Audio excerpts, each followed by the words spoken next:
Selamat pagi saudara, kini saatnya kita lihat informasi apa saja yang disajikan di Harian Kompas edisi hari ini, Jumat 15 Desember 2023.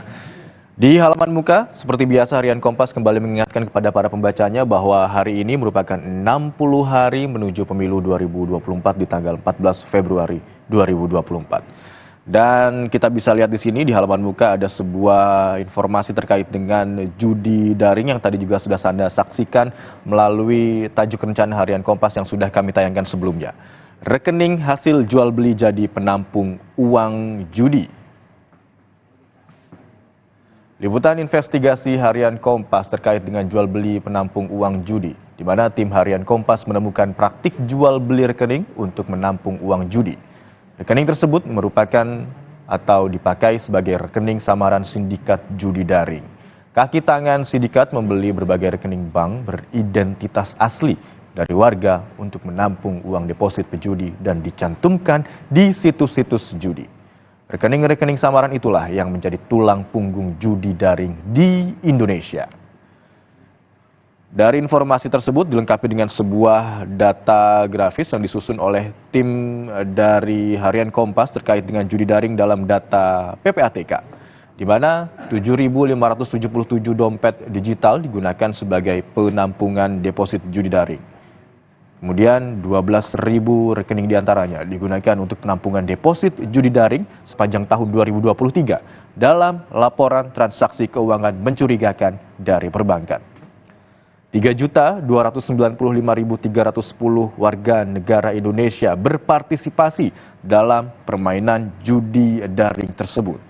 Kemudian perputaran dana ini meliputi uang taruhan, pembayaran kemenangan, biaya penyelenggaraan perjudian, transfer antar jaringan bandar, serta transaksi yang ditengarai sebagai pencucian uang oleh jaringan bandar.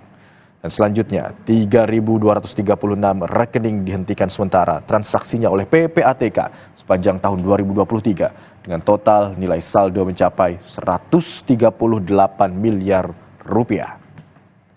Dilanjutkan dengan grafis di bawahnya yang berisi ilustrasi rentetan atau alur bagaimana cara kerja dari judi daring.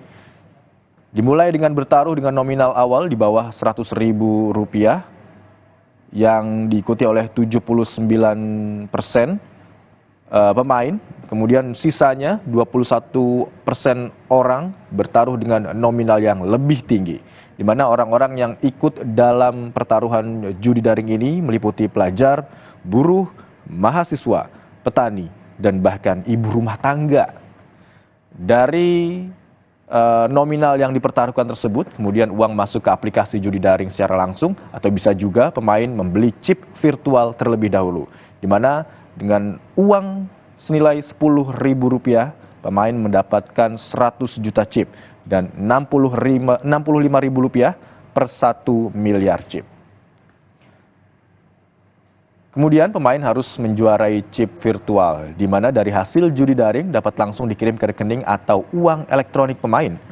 Terdapat agen tertentu yang kerap membeli chip pemain dengan total transaksi keuangan terkait judi daring mulai dari tahun 2017 hingga tahun 2023 mencapai lebih dari 500 triliun rupiah.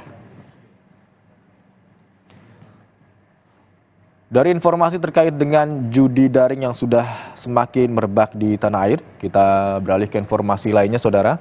Pemilihan Presiden 2024 dengan informasi durasi dan ketertiban jadi catatan debat. Tim kampanye dan pemenangan dari ketiga pasangan calon presiden dan wakil presiden menyoroti singkatnya durasi penyampaian gagasan dalam debat perdana Selasa lalu. Para kandidat membutuhkan waktu lebih panjang, tidak hanya untuk mengampanyekan, tetapi juga untuk memperdebatkan gagasan.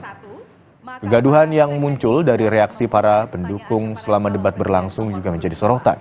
Penyelenggara diminta lebih tegas menertibkan pendukung. Wakil Komandan Tim Kampanye Nasional TKN Fanta, Prabowo Subianto Gibran Rakabuming Raka, Rahayu Saraswati mengatakan, durasi penyampaian gagasan yang diberikan kepada setiap kandidat masih terlalu sempit. Dalam 3 menit, para kandidat belum bisa saling mendalami gagasan secara maksimal. Model tanya jawab antar kandidat saat ini menurut Rahayu juga belum bisa mengeksplorasi gagasan mereka lebih dalam. Alih-alih mendalami ide, sesi itu lebih sering jadi ajang saling menyerang. Selain itu, TKN Prabowo Gibran juga mengusulkan agar debat selanjutnya bisa dilaksanakan di dalam ruangan.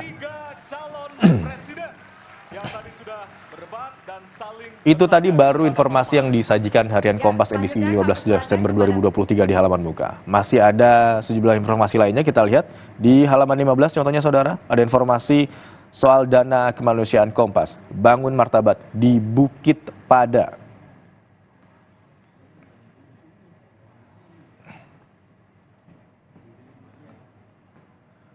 Desember merupakan momen peletakan batu pertama pembangunan gedung belajar Balai Latihan Kerja atau BLK, Yayasan Guntil Karitas Peduli di bawah Kongregasi Susteran SSPS.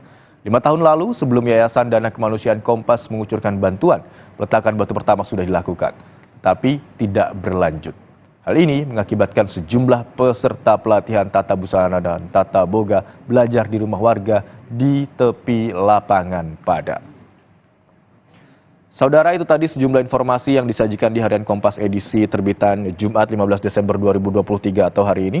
Anda dapat membacanya secara langsung di harian Kompas atau Anda juga dapat menyimaknya secara daring di kompas.id.